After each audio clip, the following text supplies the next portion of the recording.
Hello, ladies and gentlemen, boys and girls, children of all ages. It is me, Dukect, back for you once again here live Wednesday nights, 10 p.m. Eastern Standard Time on TalkShoe.com.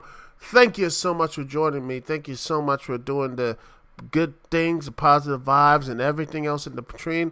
I am in a very good place right now. Positive places, good things, and everything else. So there's a lot of good stuff happening around here, man. A lot of good stuff here. And once again, I thank y'all for the over 71,000 downloads, because without you guys, the show wouldn't be anything. So once again, I am humbled. I am just, again, humbled by this, and it just continues to, continue to grow. We continue to be as great and everything else, because, hey, Dukect Lounge would not be a thing if you guys weren't, weren't here. I know, cheesy, but still, it's fact. Hashtag fact. Anyway, let's get into the subject here. I wasn't going to do anything, talk about this story. This just came up, out of, RKO out of nowhere. And I gotta give a shout out to Shinigo Dragon Slayer. He posted this up on the Sescat Studios Discord server, and he was posting stuff up. It was interesting and stuff like this, and I just caught this out like a couple minutes ago a podcast. It is this story right here is right now. We have the link in the description. We'll put there on YouTube and such as this. Bethesda's latest Elder Scrolls adventure has been taken down amid cries of plagiarism. And oh goodness. And it says Bethesda pulled elsewhere RPG is extremely similar to a D&D adventure published in the past year of 2016. Yep. And here, the story, written by, I think, Kyle Ornan. And you can see the stuff here, link in the description, and we look at the web, everything else here is, it says right here, a promotional Elder Scrolls tabletop RPG adventure released by Bethesda Tuesday contained widespread instances of apparent plagiarism. I can't even pronounce the words. I can't pronounce words, but hey, you gotta roll with it, ladies and gentlemen. A plagiarism from a Dungeons and Dragons adventures published by Wizards of the Coast in 2016. That adventure was pulled down from the internet Wednesday afternoon, and now Bethesda says it's investigating the source. Bethesda's pen and paper Elder Scrolls Elsewhere adventure contains text that it totally seems slightly reworded from the D&D adventure The Black Road, written by Paige Letman and Ben Hellister as part of the Wizards of the Coast organized play program. The adventures are largely identical through text, aside from some sloppy replacements of certain words or phrases, the cinemas, and changing certain items and locations to fit the Elder Scrolls setting. And here's the Black Road part. It says, "There's nothing like the desert to make people feel small and insignificant. In every direction, huge duns roll across the landscape, and even bigger sky looms above. The oasis of Virtual is a motley collection of sun-bleached tents in the vast Arkra desert. Through various means, it has been arranged that you would meet up as in the Cavernier in a large Coliseum-style tent that passes for a tavern here. A pair of tieflings who seem to be unaffected by the heat. I approachingly visitors waringly. The dim interior of the tent is a relief for the bright light and wind. Though it is hot here as anywhere else, the gentle sounds of a stringed instrument fill the air, and the people inside are hunched over food, drink, and conversation. A dragonborn with rust-colored scales greets you and guides you to a private table. There are a few other adventurers here.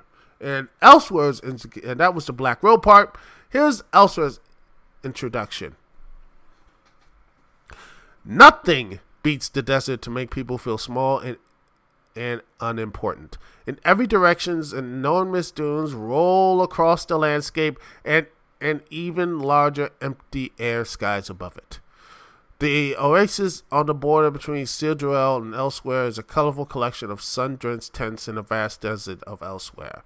In various ways, it is arranged that a group of adventurers will get acquainted with the cavern leader named Kahim.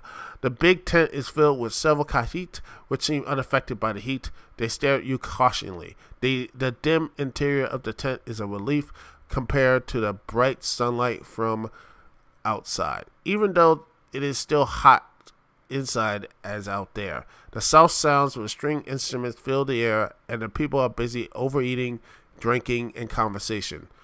An Agonian servant escorts you to an empty table. Wow! Ooh! Oh, that is wow. And it gets better, ladies and gentlemen. This gets even better. You want to see? Let's see it right here. We go down here. It says the similarities often extend to gameplay and scenario details as well. Here's a description of the caravan players can encounter in the Black Road. 4 wagons, each pulled by 2 wild camels. Here's the caravan for elsewhere. It's the same point of the adventure. 4 carts each pulled by 2 horses. The other one says the next downward from Black Road, 1 wagon carries the caravan's food. And the elsewhere, 1 cart carries all food. The next one for Black Road, 1 wagon carries the caravan's water and shipment of medical herbs. The next one for elsewhere, 1 cart carries all water and medicines. The next one for Black Road, 1 wagon carries a shipment of weapons. The next one for elsewhere, 1 car carries a large load of weapons. The next one here for Black Road, 1 wagon carries the statue of Angarth. I can't pronounce the word, so, again, apologies. And the other one, well, this is easier. The elsewhere says 1 car carries the statue. The last one, the Black Road, the caravan travels and sleeps in 2 shifts every day, travel from pre-dawn until noon, sleep from noon until late afternoon in the shade, travel from late afternoon until after dinner time, sleep from after dinner time until pre-dawn. And the one from elsewhere, the caravan travels in 2 shifts every day from early in the morning to the afternoon, then rest and sleep until late in the afternoon, and from late afternoon to sunset. This is amazing. I mean, wow.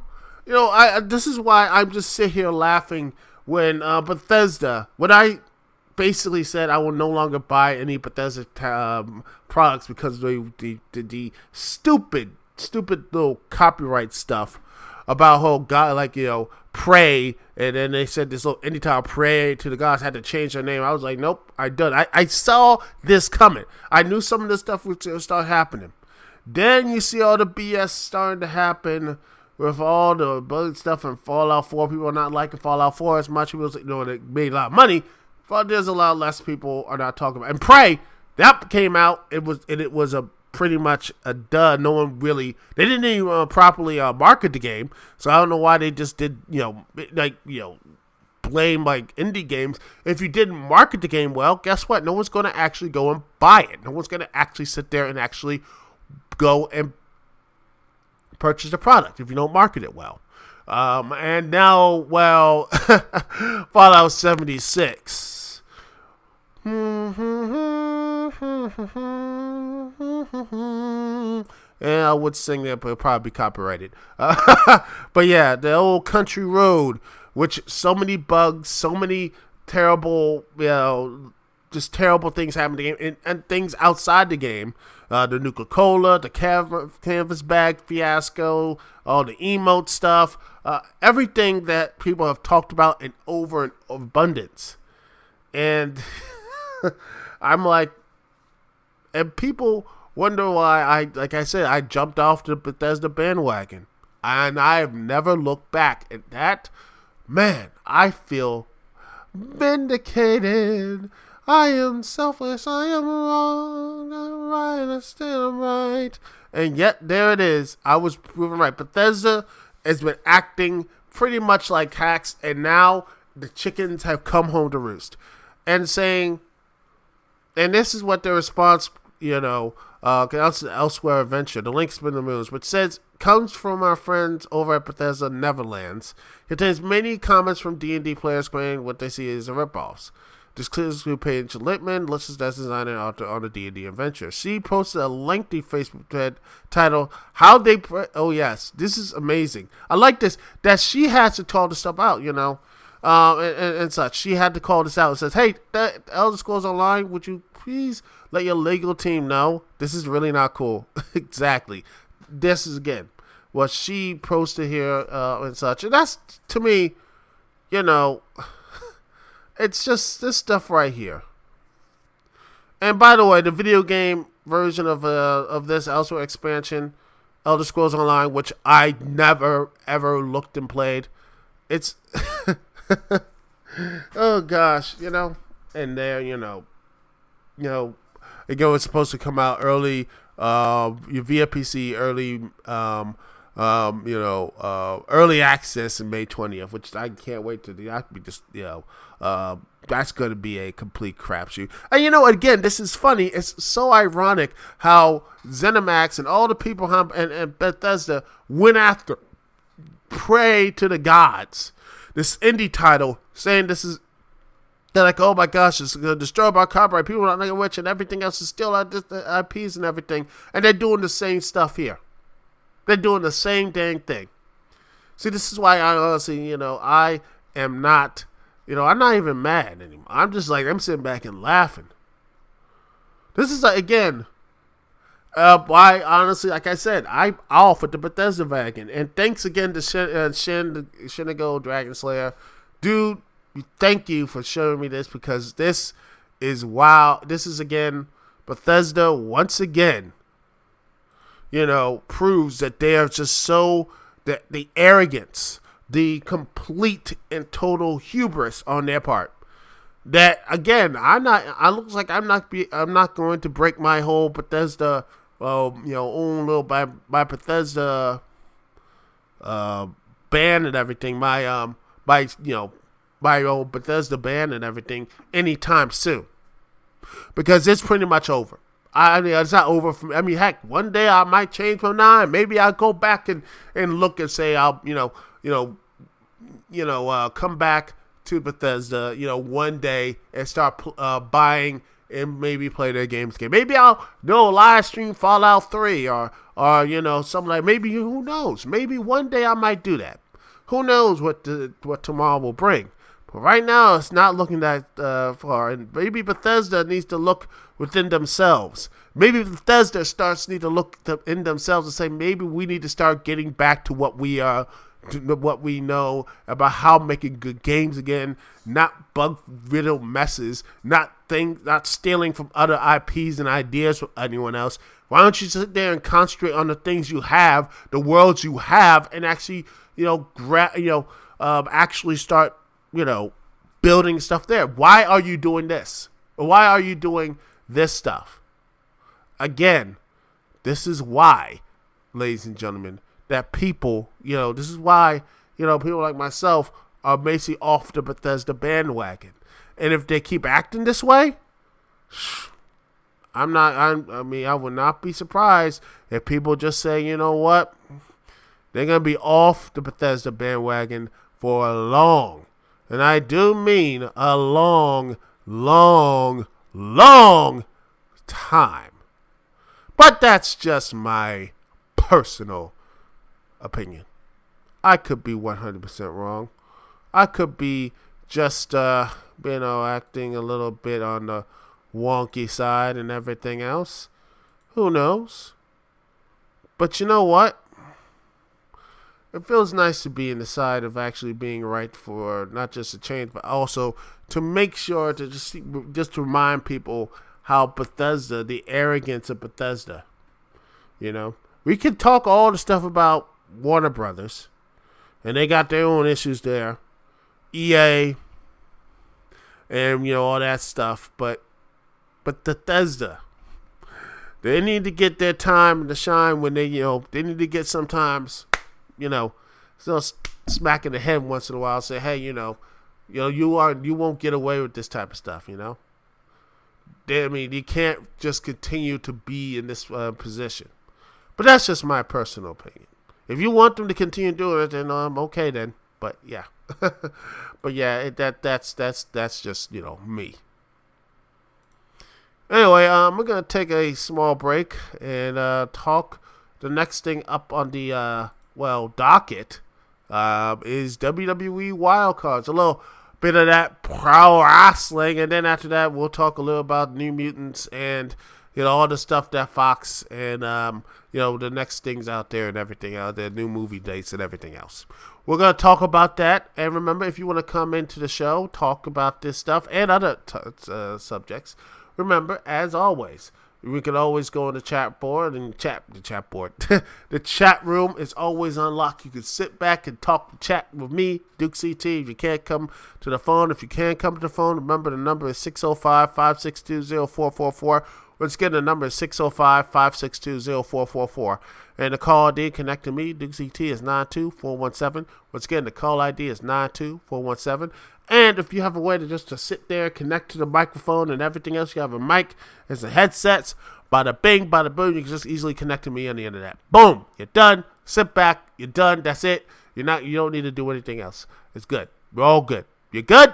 We're good. So anyway, we'll be right back right after this. We're gonna play a little bit of see, everything is okay, hopefully. Yep, we're good. Yeah, that went a little wonky there. Hopefully it's not too much. But anyway, we're gonna be right back right after this here live on the Dukect Lounge. We're gonna listen to some music about some more Super Mario RPG. About let's see, how about we listen to some let's see. Club King Bowser. Bowser's Keep a Second Time by Blind. And this is from OC Remix. And it's from Super Mario RPG Winter to the Stars. Great soundtrack. A great musical remixes of all the tracks here. I love it. It's great. You should go pick this up, ladies and gentlemen. Pick this up on OCRemix.com. We'll be right back right after this.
Back, ladies and gentlemen, live here on the Dukect Lounge. Thank you so much for joining me here on this Wednesday evening.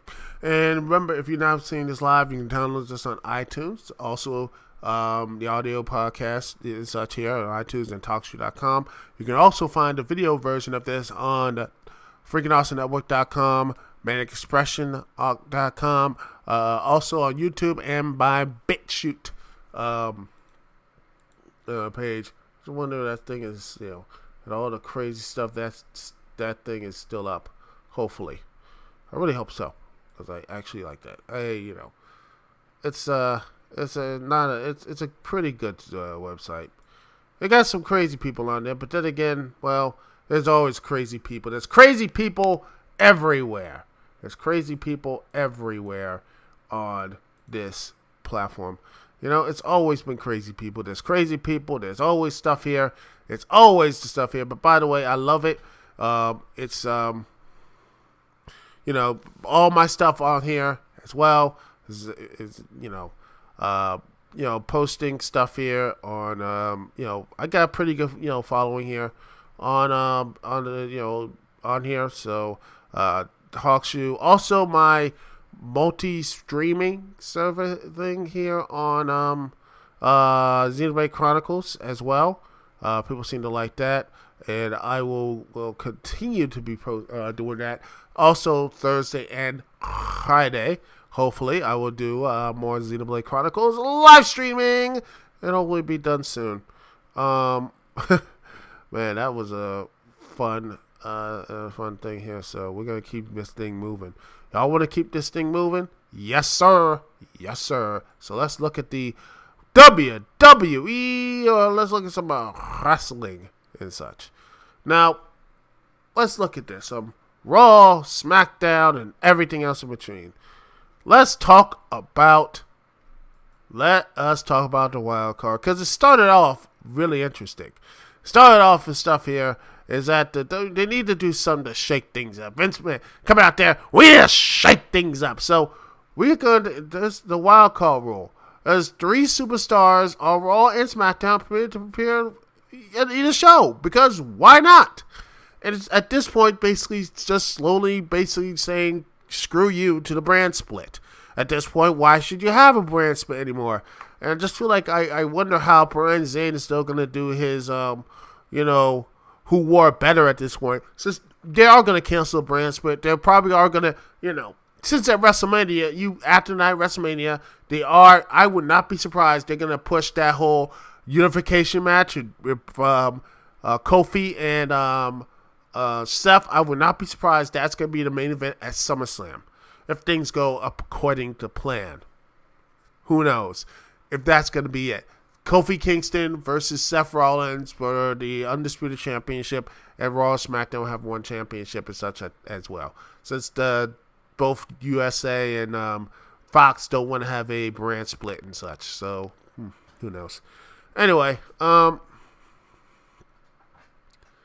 here's, by the way, putting the link in the description to Forbes, by Alpha Kuna. He said, WWE needed to do something. And it says, funny thing is, he breached this rule one night. Let's have Roman Reigns, Daniel Bryan, Kofi Kingston, Lars Sullivan, and so that's 5 people who are on both Raw and SmackDown. That makes no sense. And by the way, you had WWE. By the way, here's something interesting.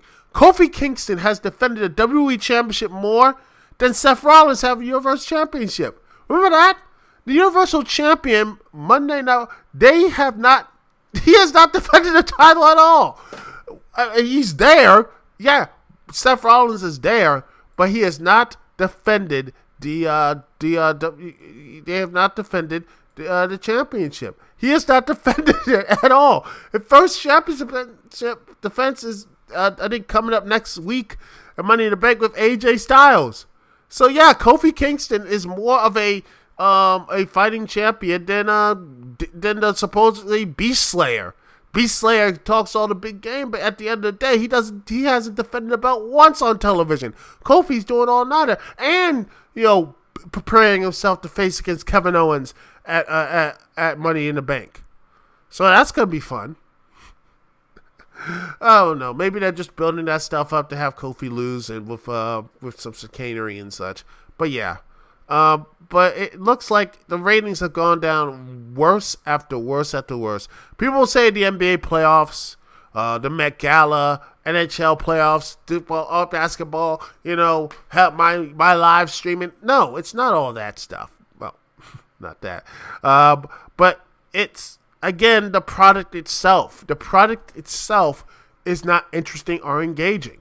It's just people just going on. There's no real good storyline hooks or anything else that is actually pre-WrestleMania and post-WrestleMania Pre-WrestleMania had some good people doing the chase, like Becky Lynch, Charlotte Flair, and Ronda Rousey. They're doing this stuff. The crazy, people going crazy, and the rest, that whole police segment, which was hilarious. Kofi Kingston building himself up against Daniel Bryan, who, by the way, Daniel Bryan showed up, which I thought he was like, super injured, or maybe he was just sit back and just was tired or something. Maybe back in his hyperbolic chamber. I don't know, but yeah, it's just really weird how this WWE I don't know. I just don't know what it is. Why, I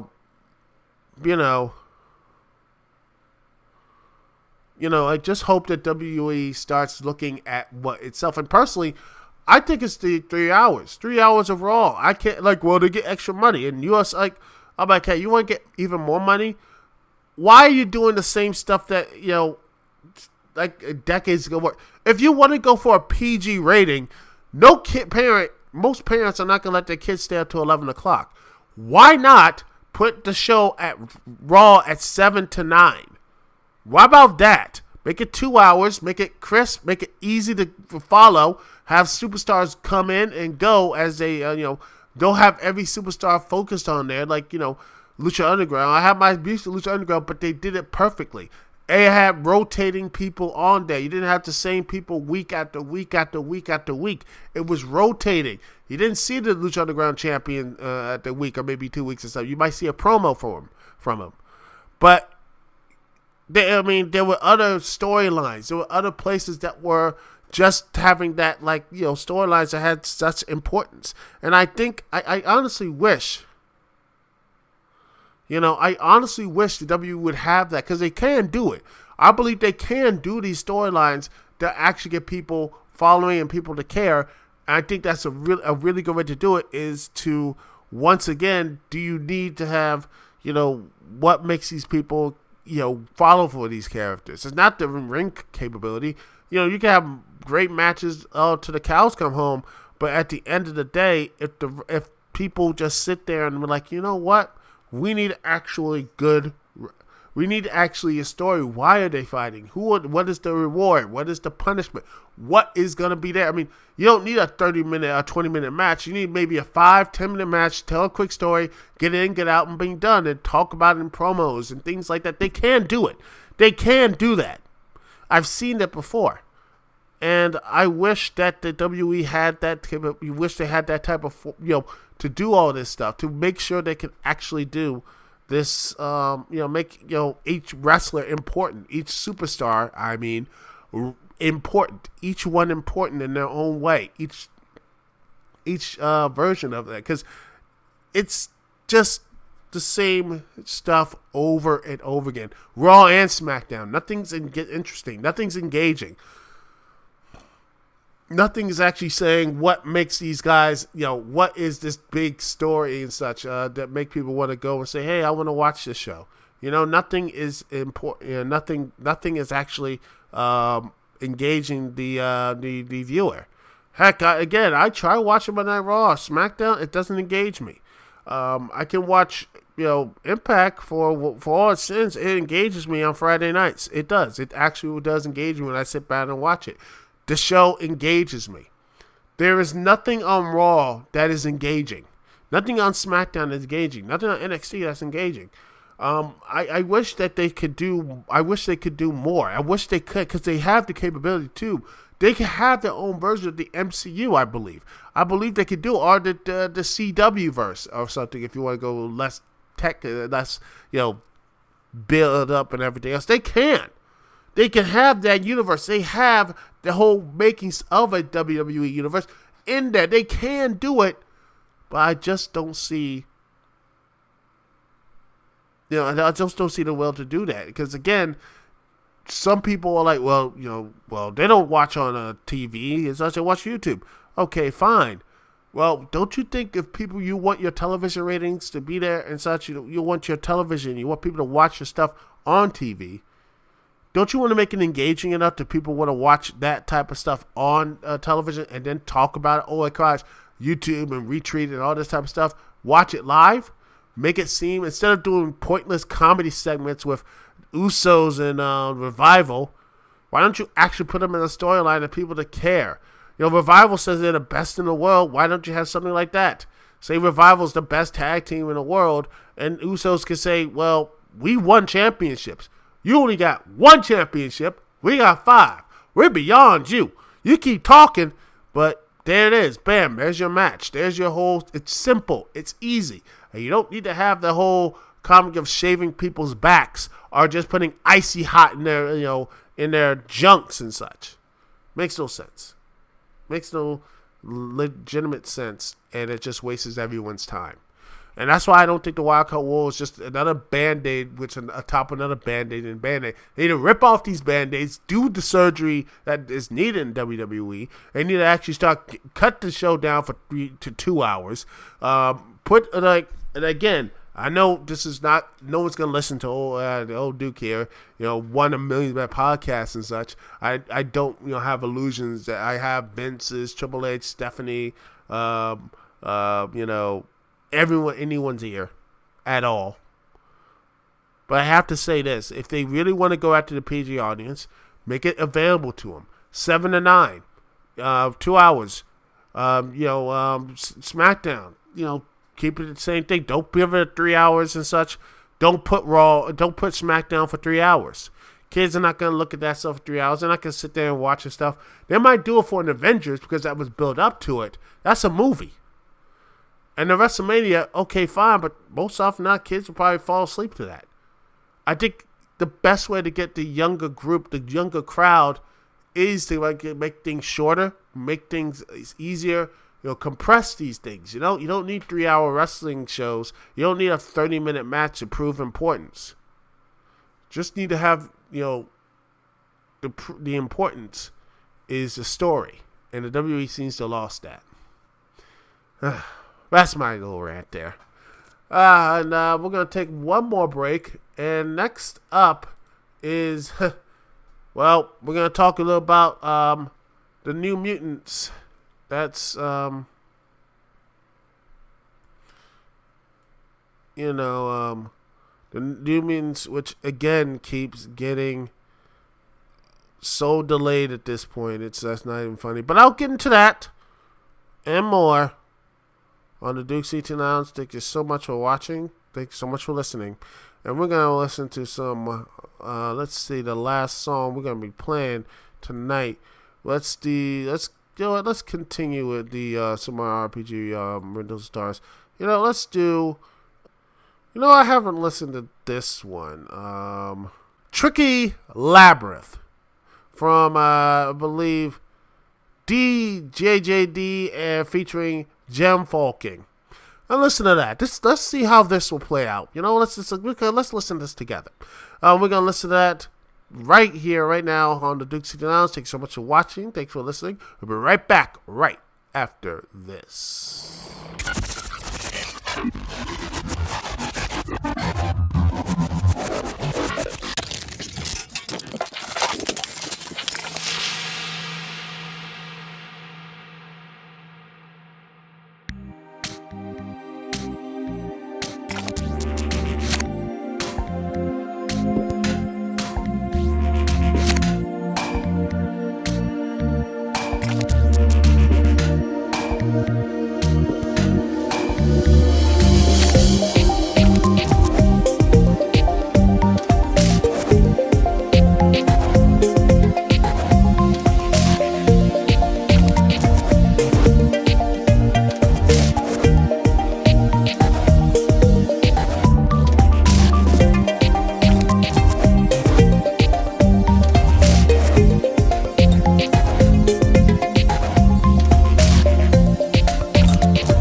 Back, ladies and gentlemen. Thank you so much for listening. Thank you so much for being here. And thank you so much. That was a pretty good song. It was a really good song. Started a little weird, but I actually started liking it. It's actually really good, you know? See, again, you never know. You just gotta go in deep and see what the weird stuff here on these albums is. You never know what type of stuff you're gonna get in the OC remix stuff. So this was actually really good. This was actually a pretty good song. So props to DJ and Jam Falking. Props to them and props to OC remix. Anyway. Let's talk about the New Mutants. Oh, geez Louise. The New Mutants. Remember the Horror-Pack X-Men spinoff?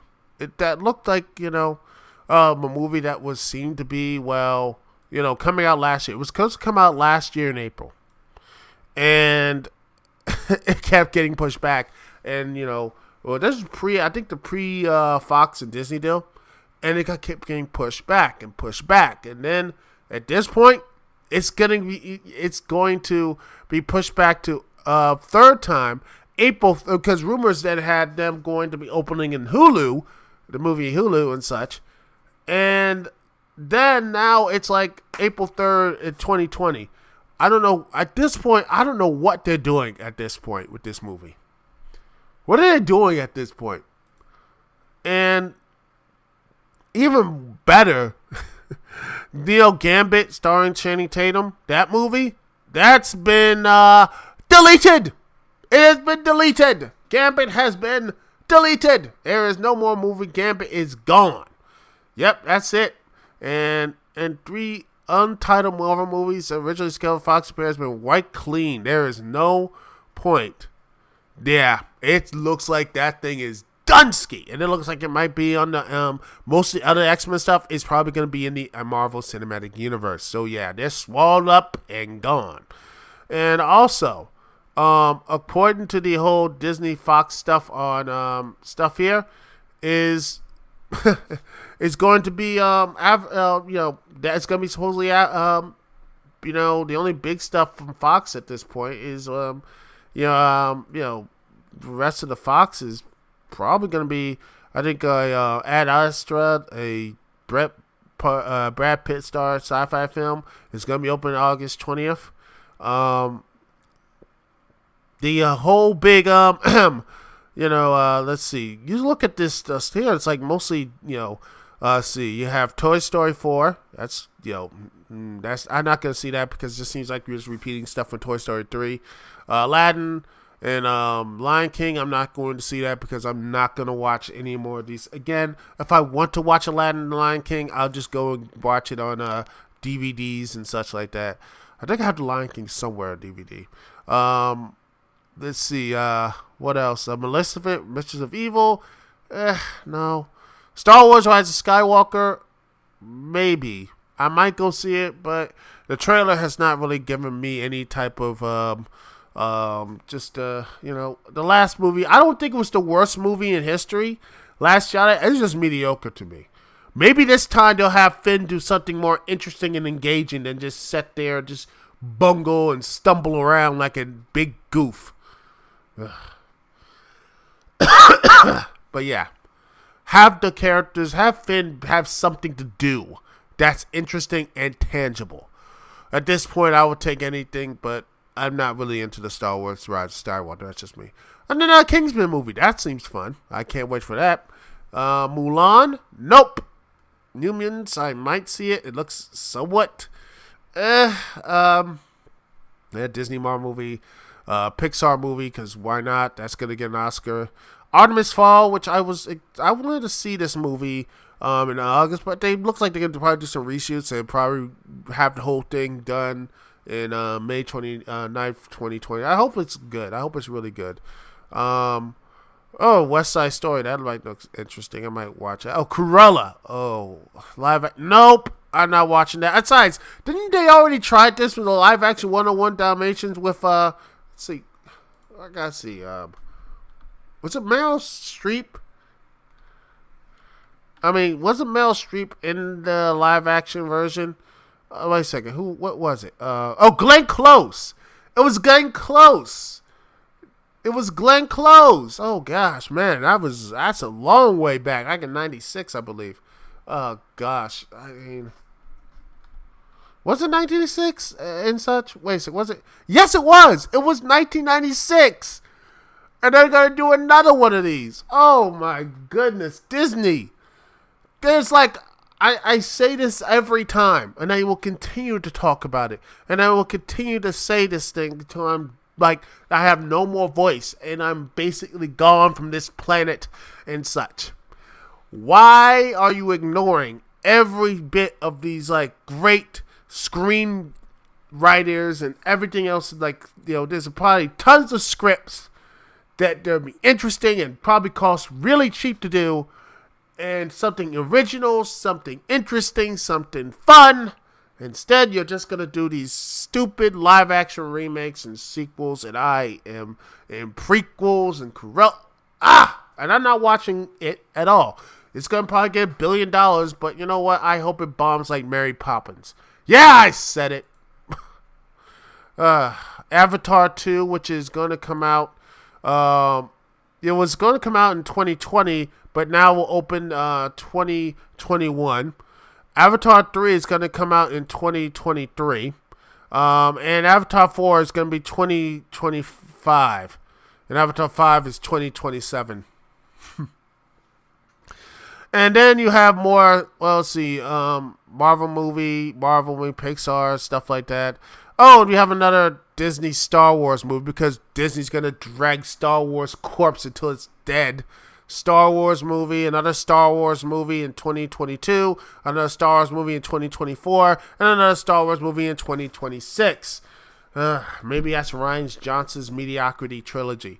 Trying to really do something with the audience and just basically screwing off the minority characters and have the white characters do something actually and not really that interesting and just try to be deep, but they're not being that deep. Yeah, I don't care anymore. Well, who cares anymore? I don't, that's what it's going to probably be. And they're going to say, it's brilliant. It destroys, things and such. Yeah, whatever. Me just talk about that, and I'll be lumped with all the people who think that I'm lumped with the man babies or whatever, saying maybe it's not that good, and people will call me a heretic or whatever. But that's just my ranting and raving. But yeah, I'm looking at this, and I'm worried about Disney just being so over big and bloated, and either it's going to just consume us all, or it will just implode and such. And if Disney implodes, well, I honestly worry because it's going to be... I mean, I think they have their theme parks and in their old movies, so they'll be fine. But if things collapse, which honestly, sadly, will, that means a lot more jobs are lost, including the Fox, all the people from Fox and Searchlight Pictures, people who actually worked hard to get like these indie titles and such that would not get a chance to make a movie, but they do, but they get there, get kicked out of and such. Like, get like, thanks very much, Disney just got booted out. Same thing happened to Blip.tv, Yeah. They buy it, they suck all the nutrients, Disney sucks out the nutrients and leaves a dead husk. Which pretty much is, and again, I like Disney. There's some stuff, but I will be critical of it. And, sometimes you have to be critical if you really care for it. Really care for something, you better, you have to be really, you have to love something, you gotta go all in on it. You gotta praise it when it does good, but when it does bad, you gotta talk, you gotta go hard on it. That's just me. But I want to hear you guys' thoughts on this stuff as well, because I want, because again, this show is pretty much y'all's show, so I want to hear what y'all have to say about this stuff. And, well, almost an hour, and I think that's pretty much good for an hour, ladies and gentlemen. Yeah. 50, yep, that is pretty much good for an hour. An hour. And I'm probably going to edit all this down and get the recorded podcast up there soon so we can, have it be like in 48 minutes. So, yeah, this was a great little podcast here. Thank you so much for watching, listening, and everything in between. This is Dukect here. Peace, love. I will see y'all when I see y'all later.